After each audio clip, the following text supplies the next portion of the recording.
মধ্যে, এবং 1971-এর চেতনাকে বিক্রি করে বিভেদ তৈরি করা, যা গত 15-16 বছর ছিল, ভবিষ্যতে আর কাউকে কোনোদিন করতে দেওয়া যাবে না। এবার আরো সামনের দিকে চলে আসি। রাষ্ট্রে ইসলাম প্রতিষ্ঠা করতে বাধা কি? রাষ্ট্রে ইসলাম প্রতিষ্ঠা করতে চতুর্থ বাধা বিজাতীয় মতবাদ, গণতন্ত্র, সমাজতন্ত্র, ধর্মনিরপেক্ষ মতবাদ, যেটিকে সেকুলারিজম, কিছুক্ষণ আগে যে মতবাদের বিষয়ে বললাম, লিবারালিজম, জাতীয়তাবাদ, ন্যাশনালিজম, এই প্রত্যেকটা মতবাদ রাষ্ট্রে ইসলাম প্রতিষ্ঠায় বাধা। আমি যদি আরো সারমর্ম করে বলি যে পৃথিবীতে ইসলামী খেলাফা প্রতিষ্ঠা হবে, এই ইসলামী খেলাফার সবচেয়ে বড় শত্রু গণতন্ত্র নিজেই। এই জন্য আমার একটা বক্তব্য দেওয়া আছে যে গণতন্ত্রের কবর রচনার উপরই ইসলামী খেলাফতের উত্থান হবে। কিন্তু এই বক্তব্য আবার আমাদের কিছু ভাইদের সহ্য হবে না, কিন্তু তাদেরকে আমি উদাত্ত আহ্বান জানাবো, আপনারা আরো পড়েন, আরো পড়েন, আরো পড়েন।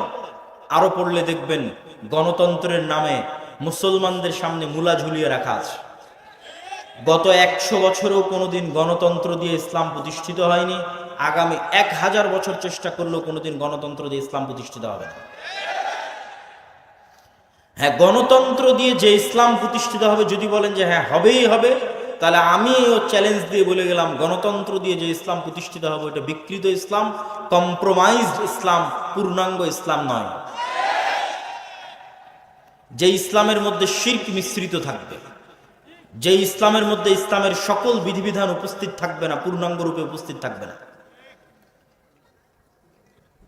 তাহলে আপনি যেহেতু বলতেছেন এগুলোর মাধ্যমে প্রতিষ্ঠিত হবে না, তো হবে কিসের মাধ্যমে?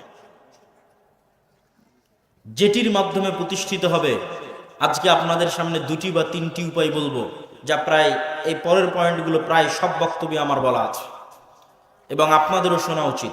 এক, ইসলামী খেলাফা বা ইসলামী রাষ্ট্র বলতে কি বুঝায় এটা পরিষ্কার থাকতে হবে।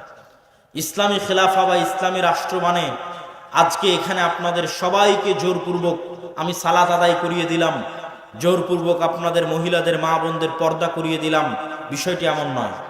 ইসলামী খেলাফা এই জিনিসগুলো থাকবে, কিন্তু ইসলামী খেলাফা মানে 1 নম্বরে আপনাদের মধ্যে ন্যায় বিচার প্রতিষ্ঠিত হবে। ঈসা আলাইহিস সালাতু ওয়াস সালামের কথা আল্লাহর নবী বলেছেন, তিনি পৃথিবীতে হাকামান মুকসিতা, ন্যায় বিচারক, শাসক হবেন। আর আল্লাহ হচ্ছেন সবচেয়ে বড় ন্যায় বিচারক। এই জন্য সাবআতু ইউদিল্লুহুমুল্লাহ ইয়াউমা লা দিল্লা ইল্লা দিল্লুহ, 7 শ্রেণীর মানুষকে বিশেষ ছায়ায় আশ্রয় দেওয়া হবে। তার 1 নম্বরে ইমামুন আদিল, ন্যায় পরায়ণ, ন্যায় বিচারক। তাকে 1 নম্বরে আসন দেওয়া হয়েছে, ন্যায় পরায়ণ, ন্যায় বিচারককে। আমাদের মুসলমানদের কাছে এতক্ষণ পর্যন্ত এই আলোচনা আপনাদের কাছে হয়তো মনে হবে আমি কি বলতে চাচ্ছি। আমি যেটি বলতে চাচ্ছি যে রাষ্ট্রে ইসলাম মানে ন্যায় বিচার প্রতিষ্ঠা করা। তো আপনি আমি যদি রাষ্ট্রে ইসলাম প্রতিষ্ঠা করতে চাই, আমাদেরকে সবার আগে ন্যায় পরায়ণ হতে হবে। আমি আপনি ন্যায় পরায়ণ হব না, সত্যবাদী হব না, আর বলবো রাষ্ট্রে ইসলাম প্রতিষ্ঠা করব, এটা কোনোদিন সম্ভব নয়। তো আপনি কি বলতে চাচ্ছেন আমরা মুসলমানেরা ন্যায়পরায়ণ নই, সত্যবাদী নই? জি, আমি এটাই বলতে চাচ্ছি আমরা মুসলমানেরা নামাজি, আমরা মুসলমানেরা হাজি, আমরা মুসলমানেরা দানবীর। বাহ্যিক ইসলামের যত বিধিবিধান আছে প্রত্যেকটা বিধিবিধান মানতে আমরা 1 নম্বরে আছি। যেমন আজকের জালসা সম্মেলনে এসেছেন কোরআন এবং দ্বীনের কথা শুনতে, এটা অনেক বড় একটা গুণ। অবশ্যই আপনি নেকি পাওয়ার নিয়েতে এসেছেন, কিন্তু দেখবেন এই জালসার প্যান্ডেল থেকে মোবাইল চুরি হয়ে গেছে, দেখবেন মসজিদ থেকে স্যান্ডেল চুরি হয়ে গেছে। তাহলে জাতিগতভাবে আমার এবং আপনার মধ্যে কোনটার অভাব? জাতিগতভাবে আমার এবং আপনার মধ্যে নামাজের অভাব নাই, দানের অভাব নাই, হাজি উমরাকারী ব্যক্তির অভাব নাই, কিন্তু সত্যবাদী হবে, ন্যায় পরায়ণ হবে, এরকম মেরুদণ্ডওয়ালা একটা প্রজন্ম আমাদের মধ্যে নাই। আপনি আমাকে যদি এখন রাষ্ট্রপ্রধান করে দেন, আমিও বাংলাদেশ চালাতে পারবো না, কেন বাংলাদেশের প্রত্যেকটা সেক্টরে দুর্নীতি আছে। ওই সমস্ত দুর্নীতিবাজ সচিবেরা, মন্ত্রীরা, ওসিরা, ডিসিরা এক সেকেন্ড আপনাকে রাষ্ট্র চালাতে দিবেন, আপনাকে উৎখাত করে ফেলে দেবে। তাহলে আপনি এরকম দুর্নীতিগ্রস্ত একটা কাঠামোর মধ্যে বলবেন আমি ইসলাম প্রতিষ্ঠা করব? আপনাকে একদল সৎ ন্যায়পরায়ণ প্রজন্ম আগে নিয়ে আসতে হবে। যে সৎ ন্যায়পরায়ণ প্রজন্ম টাকার কাছে বিক্রি হবে না, চাপের কাছে বিক্রি হবে না, তার দায়িত্বের আমানত রক্ষা করবে মৃত্যু হয়ে গেলে। এটা হচ্ছে সৎ এবং ন্যায়পরায়ণ। এতক্ষণ হয়তো রাষ্ট্রীয় পর্যায়ে বললাম, এই জন্য আপনারা খুব ঠিক ঠিক বললেন। আমাদের ব্যক্তিগত জীবনে যদি আসি তাহলে কি হবে দেখেন। আপনারা যারা আজ পুরো গাবতলীতে জরিপ করেন, পুরো বগুড়া জেলায় জরিপ করেন, পুরো গাইবান্ধাতে জরিপ করেন যে কতজন পিতার মৃত্যুর পর তার সন্তান পিতার সম্পত্তিতে বোনকে ন্যায়ের সাথে ভাগ দিয়েছে, জরিপ করে। আপনারা যারা সামনে উপস্থিত আছেন তারা প্রশ্ন করেন, আপনার আশেপাশে তাকান, পাড়া প্রতিবেশীর দিকে তাকান, কল্পনা করেন কতজন তার পিতার মৃত্যুর পর পিতার সম্পত্তিতে বোনকে ন্যায়ের সাথে ভাগ দিয়েছে। একদল তো আছে ভাগই দেয়নি, কেউ যদি দিয়ে থাকে তাহলে বগুড়ার জলেশ্বরী তলার জমিটা নিজে নিয়েছে, আর বগুড়ার যেটা সারিয়াকান্দির নদীতে ভেঙে আছে ওটা বোনকে দিচ্ছে।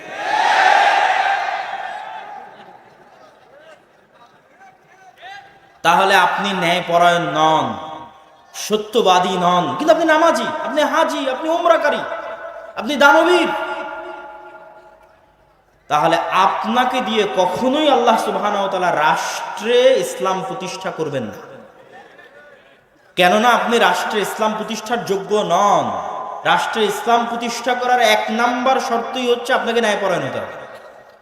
ন্যায়পরায়ণ না হলে আপনি রাষ্ট্রে ইসলাম প্রতিষ্ঠার যোগ্য নন। কেন? আপনি রাষ্ট্র নেতা হওয়ার যোগ্য নন, দলের নেতা, দেশের নেতা, সমাজের নেতা, কোনো কিছুর নেতা হওয়ার যোগ্য নন। আপনি কিসের যোগ্য? গোলাম হওয়ার যোগ্য। গোলামেরা মিথ্যা বলে, গোলামেরা অন্যায়পরায়ণ হয়। আপনি আরো জরিপ করেন, আপনাদের এই বগুড়া, গাবতলী, গাইবান্ধা অঞ্চলের কতজন মেয়ের বিবাহ যৌতুকের ভিত্তিতে হচ্ছে, আর কতজন মেয়ের বিবাহ যৌতুক ছাড়া হচ্ছে, জরিপ করেন।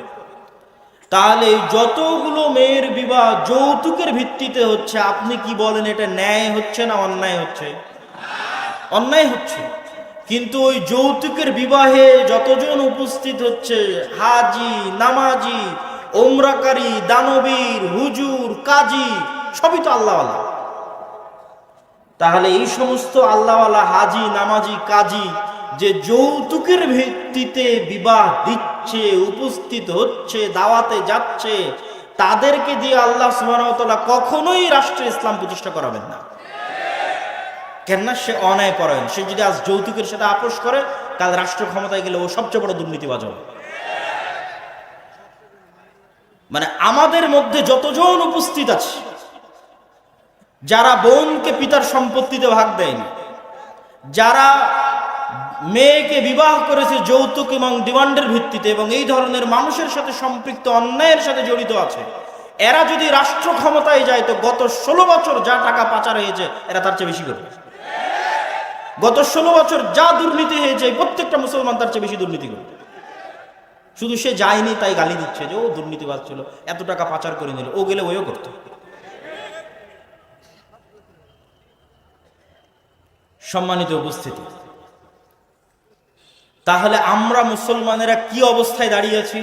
আমরা মুসলমানেরা রাসূলুল্লাহ সাল্লাল্লাহু আলাইহি ওয়াসাল্লামের ওই হাদিসের উপর দাঁড়িয়ে আছি যে হাদিসে রাসূল সাল্লাল্লাহু আলাইহি ওয়াসাল্লাম বলেছেন, সালাসাতুন মান কুন্না ফিহি বা আরবাউন মান কুন্না ফিহি, তিনটা বৈশিষ্ট্য বা চারটা বৈশিষ্ট্য যার মধ্যে থাকবে সে মুনাফিকান খালিসা, সে স্পষ্ট মুনাফিক। ইদা হাদ্দাসা কাযাবা, যখন কথা বলে মিথ্যা বলে। ওয়াইদা ওয়াদা আখলাফা, যখন ওয়াদা করে ভঙ্গ করে। ওয়াইদা তুমিনা খানা, যখন আমানত রাখা হয় তখন সে আমানতের খেয়ানত করে। তো কথা বললে মিথ্যা বলে, ওয়াদা দিলে ভঙ্গ করে, আমানতের খেয়ানত করে, মানে দায়িত্ব দেওয়া হয়েছে দায়িত্বের খেয়ানত করেছে। বাবা মারা গেছে, সম্পত্তি বন্টন করতে হবে, এই কাজটা আপনার কাছে আমানত।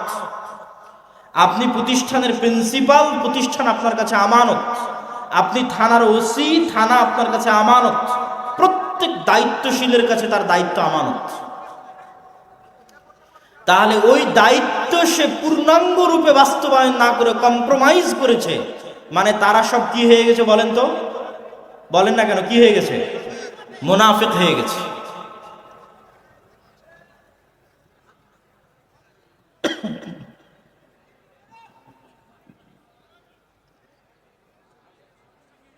না মাইকের সমস্যা নেই, একটু থাম।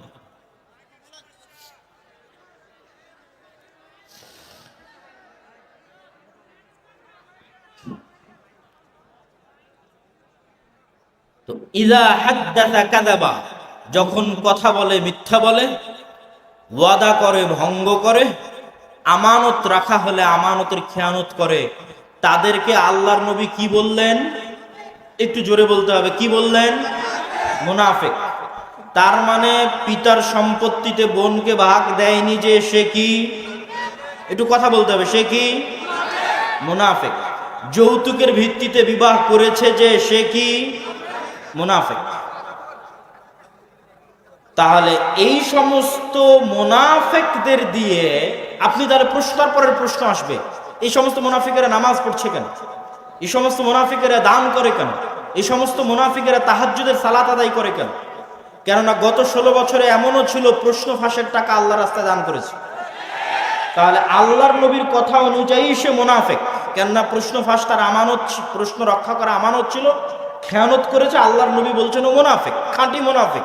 তো খাঁটি মুনাফিক কেন দান করছে? গত 16 বছর এমনও ছিল যে সবচেয়ে বড় দুর্নীতিবাজ সেও নাকি তাহাজ্জুদের সালাত আদায় করে, সবচেয়ে বড় খুনি সেও নাকি তাহাজ্জুদের সালাত আদায় করে। তাহলে সে যদি খুনি হয়, দুর্নীতিবাজ হয়, মিথ্যুক হয়, তাহলে সে তো মুনাফিক। শত OC, DC, SP, AC land, sub registrar সারা দিন ঘুষের লেনদেন করতেছে, 24 ঘন্টা ঘুষের লেনদেন করতেছে, তারা তার দায়িত্বে খেয়ানত করতেছে। তো দায়িত্বে খেয়ানত করার কারণে আল্লাহর নবীর ভাষা অনুযায়ী সে কি? মুনাফিক। কিন্তু এরা সবাই তো হজ করে এসেছে, উমরা করে এসেছে, নামাজ পড়েছে, মসজিদ মাদ্রাসার সভাপতি, প্রধান অতিথি, বিশেষ অতিথি, কি না সবকিছুতে আছে। তাহলে কেন দ্বীনি কার্যক্রম? মূলত তারা তাদের মুনাফিকি ঢাকতে আল্লাহর রাস্তায় দান করে, মুনাফিকি ঢাকতে হজ উমরা করে, মুনাফিকি ঢাকতে মসজিদে গিয়ে নামাজ পড়ে, কিন্তু আসলে মুনাফিক। কিন্তু মুনাফিকিটা যেন মানুষের সামনে ধরা না পড়ে, ওই মুনাফিকির উপর পর্দা দেওয়ার জন্য মুখে দাড়ি আছে, মাথায় টুপি আছে, নামাজের কড়া আছে, কিন্তু বাস্তবে মুনাফিক। তাহলে কোন মুসলমান স্বাধীন, কোন মুসলমান রাষ্ট্রের দায়িত্ব পাবে, কোন মুসলমান দেশ জাতিকে নেতৃত্ব দিবে?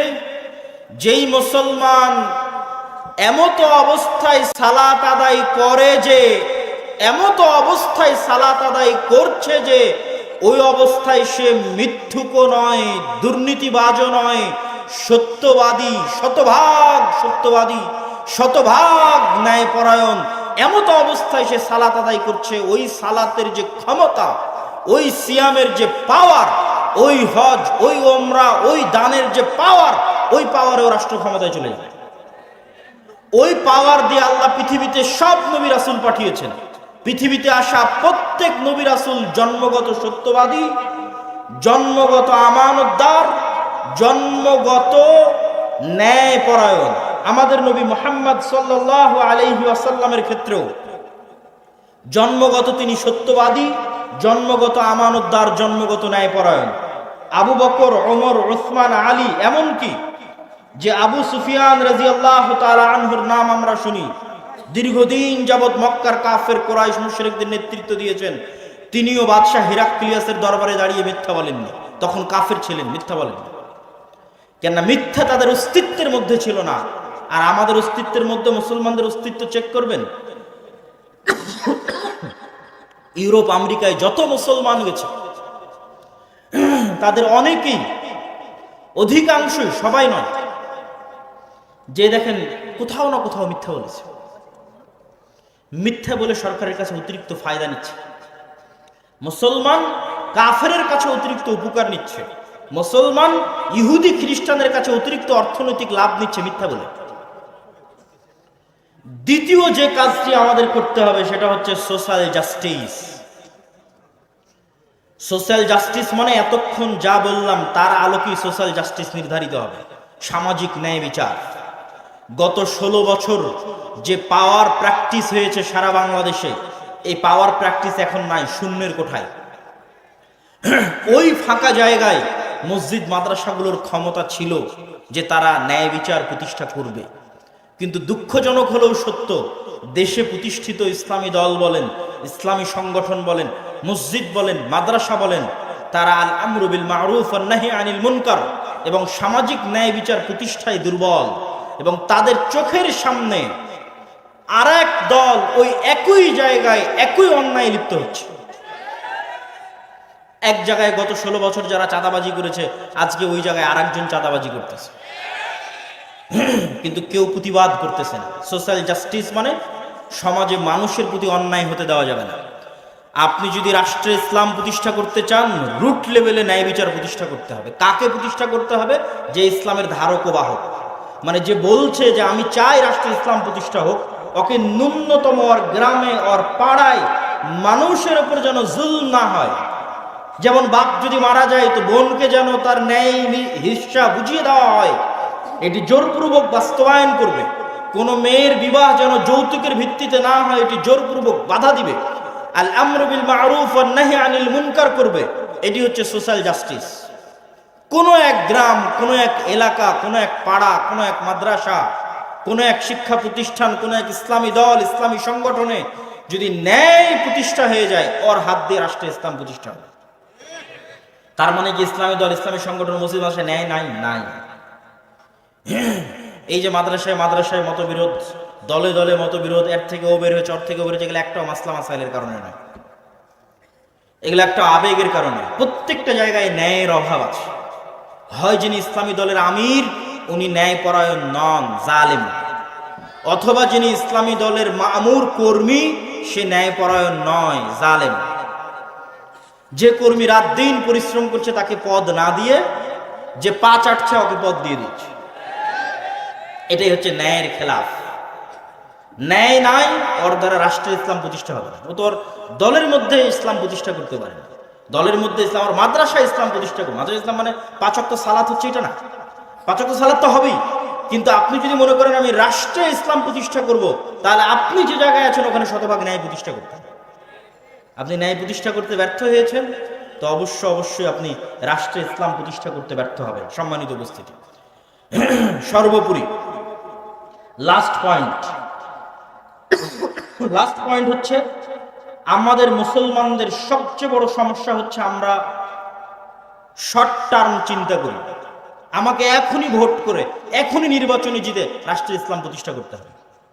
যে এরকম শর্ট টার্ম চিন্তা করতেছে আমাকে এখনই নির্বাচন করে, এখনই ভোটে জিতে, এখনই রাষ্ট্রে ইসলাম প্রতিষ্ঠা করতে হবে, ও তার কয়দিন পরে আর থাকবে না। মানে তার কয়দিন পরে আবারও কেউ আসবে যে রাষ্ট্র ক্ষমতায় চলে যাবে। সে যেমন আজ এখনই চলে যাওয়ার চেষ্টা করতেছে, স্থায়ী থাকতে পারবে। তাহলে করতে হবে কি? আপনাকে 50 বছর, 100 বছরের প্ল্যান করতে হবে যে আমি 50 বছর পর, 100 বছর পর, আজ এখন নয়, 50-100 বছর পর পূর্ণাঙ্গ ইসলাম, পূর্ণাঙ্গ ক্ষমতার সাথে বাংলাদেশের রাষ্ট্র ক্ষমতায় যাবে। তার জন্য কি করা লাগবে সেই পরিকল্পনা রেডি করো। এইটা ইহুদিরা করে, তারা করেছে। আজকে তারা যে জায়গায় আছে এটা 200 বছর আগের পরিকল্পনা।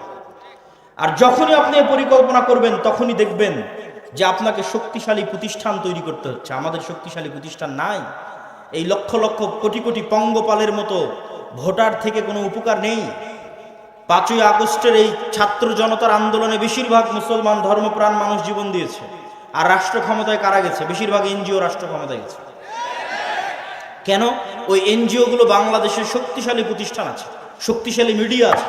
বাংলাদেশে আমাদের মুসলমানদের পঙ্গপালের মতো এরকম আমার এরকম হাজার হাজার দর্শক শ্রোতা ভক্ত আছে, কিন্তু আমার শক্তিশালী মিডিয়া নাই বাংলাদেশে। আমার বাংলাদেশের শক্তিশালী কোনো অর্থনৈতিক প্রতিষ্ঠান নাই, এরকম কোনো ইসলামী দলের নাই, কোনো ইসলামী সংগঠনের নাই। সম্মানিত উপস্থিতি, তাহলে আমাদেরকে শক্তিশালী প্রতিষ্ঠা করতে হবে এবং দীর্ঘমেয়াদী পরিকল্পনা করতে হবে।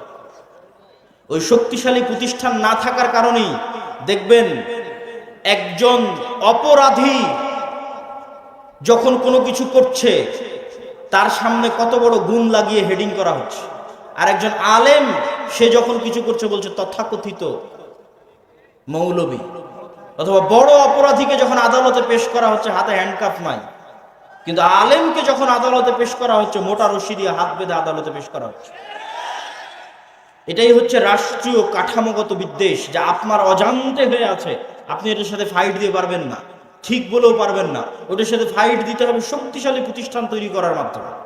এই শক্তিশালী প্রতিষ্ঠান তৈরি করার জন্য মুসলমানদের সন্তানদের চিন্তা করতে হবে, পরিকল্পনা করতে হবে। সর্বোপরি আমাদের সবচেয়ে বড় সমস্যা আমাদের তরুণ প্রজন্ম। আমাদের তরুণ প্রজন্ম নেশায় ব্যস্ত, মাদকতায় ব্যস্ত, জুয়ায় ব্যস্ত। আর আপনি অন্যদের তরুণ প্রজন্মকে দেখেন তারা কি করছে, তারা প্রোডাক্টিভ, তারা জ্ঞান অর্জন করছে, জ্ঞান বিতরণ করছে, জ্ঞান শিখছে। যেই দিন ফুটবল বিশ্বকাপ হচ্ছে সেই দিন আপনি ক্যামব্রিজ এবং অক্সফোর্ডের বিশ্ববিদ্যালয়ে কিছু বুঝতে পারবেন না, আর ঢাকা বিশ্ববিদ্যালয়ে দেখবেন হাজার হাজার ছাত্র একত্রিত ফুটবল খেলা দেখছে। এটাই হচ্ছে আমাদের এবং তাদের মধ্যে পার্থক্য। কেন তারা পৃথিবী শাসন করছে আর আমরা কেন পৃথিবীর গোলাম হয়ে আছি? আমাদের এই প্রোডাক্টিভিটি না থাকা আমাদের সবচেয়ে বড় ব্যর্থতা। সম্মানিত উপস্থিতি, আমি আমার বক্তব্যের শেষের দিকে আপনাদের উদ্দেশ্যে আমার পুরো বক্তব্যের যদি সারমর্ম করি, তাহলে বাংলাদেশে রাষ্ট্রীয়ভাবে ইসলাম প্রতিষ্ঠা করতে সবচেয়ে বড় বাধাগুলোর 1 নম্বর বাধা কলোনিয়াল মাইন্ড সেটআপ, ঔপনিবেশিক গোলামীর মানসিকতা। 2 নম্বর বাধা ভুল রাজনৈতিক বয়ান। 3 নম্বর বাধা রাষ্ট্রীয় কাঠামোগত বিদ্বেষ। 4 নম্বর বাধা ব্যক্তিগত জীবনে মুসলমানেরা ন্যায়পরায়ণ নয়, মুসলমানেরা মিথ্যুক, দুর্নীতিবাজ।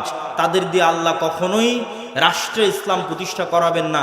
আগে একদল প্রজন্ম লাগবে যে সত্যবাদী হবে, ন্যায়পরায়ণ হবে। 5 নাম্বার, আমাদের শক্তিশালী প্রতিষ্ঠান নাই। হাজার হাজার লক্ষ লক্ষ মানুষ আছে, কিন্তু লক্ষ লক্ষ মানুষের শক্তিশালী প্রতিষ্ঠান নাই। শক্তিশালী প্রতিষ্ঠান লাগবে। 6 নাম্বার, সমাজে সোশ্যাল জাস্টিস, ন্যায় বিচার, নিজ নিজ জায়গা থেকে ন্যায় বিচার প্রতিষ্ঠা করতে হবে, নিজ পরিবারে, নিজ সমাজে, নিজ গ্রামে। তাহলে আল্লাহ একদিন দয়াবান হয়ে আমাকে এবং আপনাকে সেই জায়গায় পৌঁছে দিবেন যেই জায়গায় যাওয়ার আমরা যোগ্য। আমাদের বাপদাদারা যেই জায়গায় ছিল, আমাদের পিতৃপুরুষরা যেই জায়গায় ছিল। ইসলামী খেলাফা কাল্পনিক কোনো থিওরি নয়। পৃথিবীতে সবচেয়ে বেশি শান্তি স্থাপনকারী, সবচেয়ে সাকসেসফুল, সবচেয়ে শক্তিশালী অর্থনৈতিক, রাজনৈতিক, রাষ্ট্রীয় কল্যাণমূলক সিস্টেম হচ্ছে ইসলামী খেলাফা। অতএব এটা বাস্তব পরীক্ষিত, সুতরাং সেটিকে নিয়ে আসতে চাইলে। আর 7 নাম্বার, যে সমস্ত তন্ত্রে মন্ত্রের মাধ্যমে আমরা চাচ্ছি যে আমরা যাব, এই তন্ত্র মন্ত্রগুলো, এই মতবাদগুলো জন্মই দেওয়া হয়েছে যেন ইসলাম কখনো রাষ্ট্র ক্ষমতায় যেতে না পারে। অতএব আপনাকে আগে এই সমস্ত তন্ত্র মন্ত্রকে অস্বীকার করতে হবে, এই সমস্ত তন্ত্র মন্ত্রের কাফের হয়ে যেতে হবে। এগুলো সব ইসলাম বিরোধী। তারপরে এইভাবে যেভাবে নবীরা শুরু করেছে সেভাবে শুরু করতে হবে। নবীরা কিভাবে শুরু করেছে? মুসা আলাইহিস সালাতু ওয়াস সালামকে আল্লাহ চাইলে বলতে পারতেন তোমাকে মুজিজার লাঠি দিলাম, গিয়ে ফেরাউনকে হত্যা করো। এই লাঠি দিয়ে, লাঠির জাদু দিয়ে ফেরাউন মারা যাবে, মুসা আলাইহিস সালাম রাষ্ট্র ক্ষমতা দখল করে নিবে। তা না করে আল্লাহ মুসা আলাইহিস সালামকে বললেন দাওয়াত দাও, তাও ভদ্র নম্র ভাষায় দাওয়াত দাও। এই দাওয়াত দিতে গিয়ে কি না বিপদে তিনি পড়লেন। কতদিন যাবত এই দাওয়াত দিতে গিয়ে জুলম সহ্য করলেন, অত্যাচার সহ্য করলেন। যে আল্লাহ ইব্রাহিম আলাইহিস সালাতু ওয়াস সালামকে আগুনে পোড়ানো থেকে বাঁচাতে পারেন, সে আল্লাহ চাইলে নমরুদকে তখনই আগুনে পুড়িয়ে দিতে পারেন না? দেননি। সেই নমরুদ কর্তৃক ইব্রাহিম আলাইহিস সালাম মাজলুম হলেন, জুলম সহ্য করলেন, দাওয়াত দিলেন।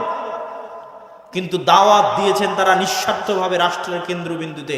আর আমরা আলেম ওলামারা আজর অধিকাংশ আলেম ওলামা, অধিকাংশ হুজুর মাওলানা সবাই, কেউ যদি এমপির সাথে দেখা করে থাকে, মন্ত্রীর সাথে দেখা করে থাকে, তাহলে সবাই নিজ নিজ স্বার্থের জন্য দেখা করেছে। কেউই নিঃস্বার্থভাবে ইসলামের দাওয়াত দেওয়ার জন্য দেখা করে। কিন্তু নবীরা নিঃস্বার্থভাবে দ্বীনের জন্য কাজ করতেন।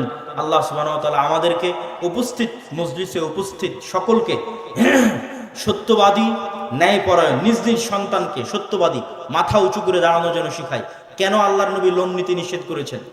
সুদ ভিত্তিক না, স্বাভাবিক কর্জ নিতে কেন নিষেধ করেছেন? আজ স্বাভাবিক কর্জ নিলে কাল মিথ্যা বলবেন, কাল যখন টাকা চাইতে আসে মিথ্যা বলবেন, আপনার ছেলেকে মিথ্যা শিখাবেন, বউকে মিথ্যা শিখাবেন। মিথ্যার উপর তৈরি হয় একটা সন্তান নেতা হবে না, গোলাম হবে। নেতা তৈরি করতে চাইলে মিথ্যা স্টপ, কোনো মিথ্যা চলবে না। সত্য বলো, সত্যের নাম সাহসিকতা। ন্যায় পরায়ণ থাকো, যার যা হক তাকে তার হক বুঝিয়ে দাও, এটি ইসলাম।